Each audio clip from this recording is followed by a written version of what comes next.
Et bah, ce qui faisait notre force, c'est qu'en fait, on a toujours été, toujours pareil, on a toujours été unis, même si avant, on n'avait pas de handicap chez nous, mais on avait notre maman et la fratrie.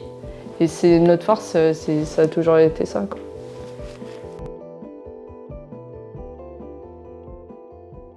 Du coup, moi, je m'appelle Elsa Carrère. J'ai une personne handicapée, donc physique, qui a une maladie, une myopathie, qui est mon beau-père depuis l'âge de 14 ans. À l'heure actuelle, j'en ai 30 maintenant. Au début, j'en parlais pas forcément, c'était plus, pas un secret, mais on mettait de côté. Après, au fil du temps, oui, parce qu'il a été, comme d'habitude, il est venu pour les réunions parents-professeurs. Les professeurs étaient au courant. Il était présenté comme mon beau-père et il n'y avait pas de manœuvre suite à ça, parce que s'ils n'arrivaient pas à joindre ma maman, ils savaient que mon beau-père était là et il n'y avait pas de souci.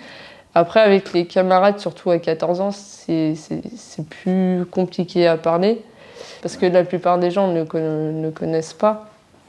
Et du coup, on est moins fermé sur les autres handicaps, parce que quand on ne connaît pas, il y en a, ils le font pas méchamment, mais par exemple, quand on allait se promener, dans les grandes surfaces, tout le monde nous regardait comme ça.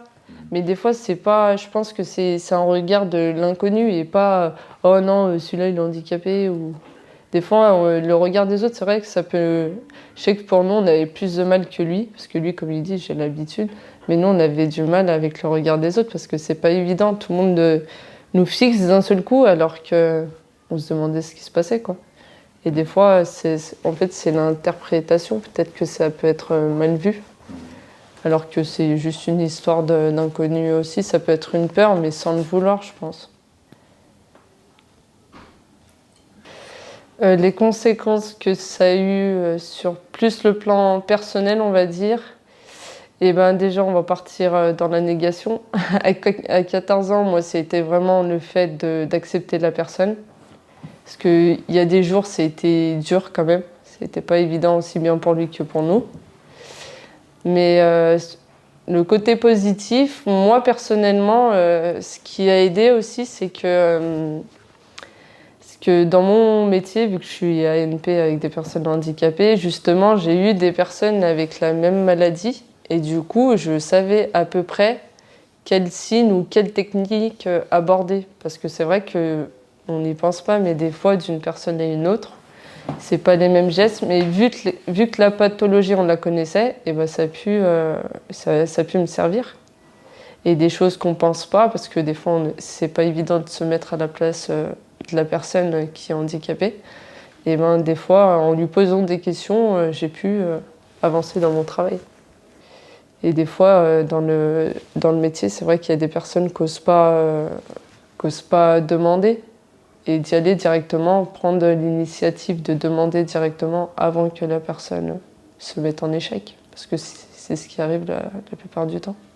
Même à l'heure actuelle, l'avantage qu'on a, c'est qu'on est unis et on est beaucoup, donc on peut se passer le relais.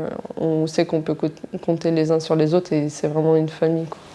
Ce qu'on a vécu quand on était plus jeune, c'est vrai que ça se fait naturellement. Driss, Jeanne et même les plus petits en dessous, c'est vrai que pour eux, c'est logique.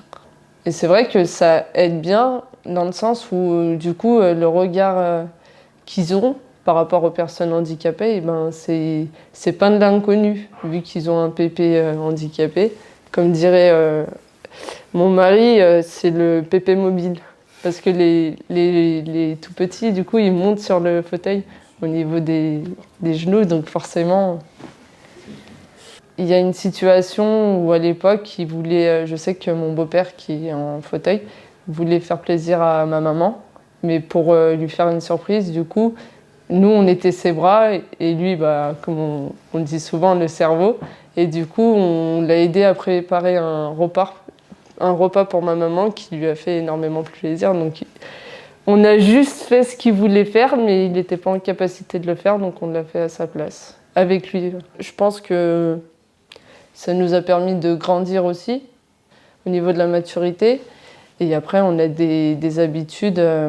On prend l'habitude, c'est instinctif en fait. Ça se fait naturellement quand il a besoin de lever les bras ou quoi. Au début, on savait pas trop, on lui posait la question. Maintenant, on fait les choses, on sait que c'est ça qu'il a besoin. Comme nous, quand on a besoin de certaines choses, et ben, il le sait en fait. On se regarde juste et on sait ce que l'autre a besoin en fait. En fait, c'est vrai qu'on se complète tous ensemble. C'est notre force quoi.